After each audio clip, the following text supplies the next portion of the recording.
Hi everyone, this is Natasha, and this is my design team challenge project for Wilder Crafts for October.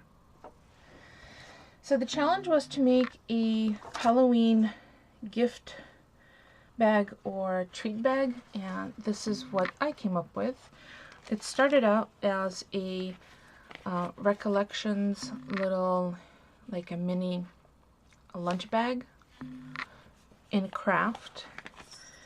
And then I used the Crafter's Workshop template, and I think this one is, there's a little piece of paper. This one is called Mini Webbing, which I placed over the envelope like this, and I taped it down to my work surface, and I made this on Ustream. Unfortunately, I didn't record this, but when I was showing it, I taped it directly to my work surface because I have a you can't destroy kind of work surface. I taped it down with regular office tape in order to kind of keep the stencil in place, and the bag was slipped in the back of it.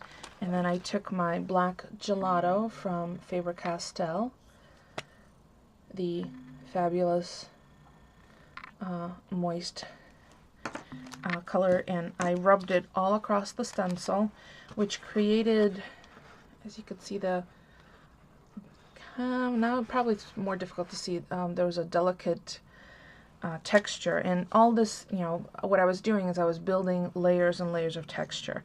Once I added the gelato and I heat set them because I knew I was going to have additional layers. I then used Lindy Stamp Gang Starburst Stain in Frolic in the Forest Black, and it's a dauber top. Just squeezed down and then rubbed it all over the bag, on the front, on the sides, the back, on the bottom, the whole bag, all of the exterior. Then I added a Sizzix tree, which you've seen in various projects. I just trimmed it down. It's much larger, glued down and trimmed it in half. And then on top of the tree, I added these adorable mixed flowers. Oh, sorry, you're getting a glare. And I'll have a full list of Wilder Craft products in the description below. Then I have a layered tombstone, and that's a Sizzix die. Well, not Sizzix, Spellbinders die. There's 2 layers, and they're in between, attached between with 1/8 inch dimensional foam. And then the little bird is from the Tim Holtz Alterations mini movers and shapers bird, and birdcage and bird. And I used this bird, and I cut the bird out of black craft felt in 2 layers, and then attached a menacing looking 3mm deep red rhinestone, which really does kind of have a glow effect to it. Perfect size. And then I also ran a corner of it through an embossing folder from Tim Holtz Alterations, and it's this one. It was in a 3-pack for Halloween. So I just, instead of using it this way, I turned it on its side. And I did it through all the layers of the bag when it was flattened, so it's also on the sides and in the back, which gives it a really nice kind of spooky effect. Notice it's not a stitch of green or purple. I kind of went macabre in reds, and because I was using the reds in the flowers and the oranges, and there's also a little moon cut out of, with just a Fisker's punch. I think it's a 1.25 inch punch out of orange, and then I also rubbed gelatos just to tone down the really bright orange paper. So there's a moon peeking out from behind the tree, spider webbing, tiny little spider, which is this itty bitty teeny weeny little Studio G punch, which I've used in several of my Halloween projects. And the 2-layer of the bird adds a really nice texture to it.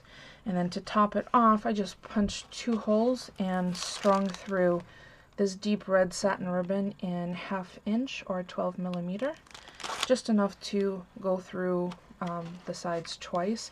You could fill this with candies, Or an even more interesting an idea, and pardon my reach, I'm hoping not to drop anything while I do this. And I'll turn my overhead light off. If you want to save this, you can use it as a luminary by putting a flameless candle inside the bag and set it up as decorations like on your mantle. So eat the candy, save the bag, recycle it. So that's my project for Wild Orchid Crafts Design Team Challenge for Halloween treat bag or box. If you have any questions about any of the products that I used, please feel free to ask. I'll be more than happy to help out. And don't forget to stop by the Wild Orchid Craft YouTube channel to see what the other design team members are creating. I believe everyone has already posted their projects. I'm probably the very last one, but I'm bringing up the tail end. As always, if you have any questions, please leave a comment, and otherwise, thank you so much for watching.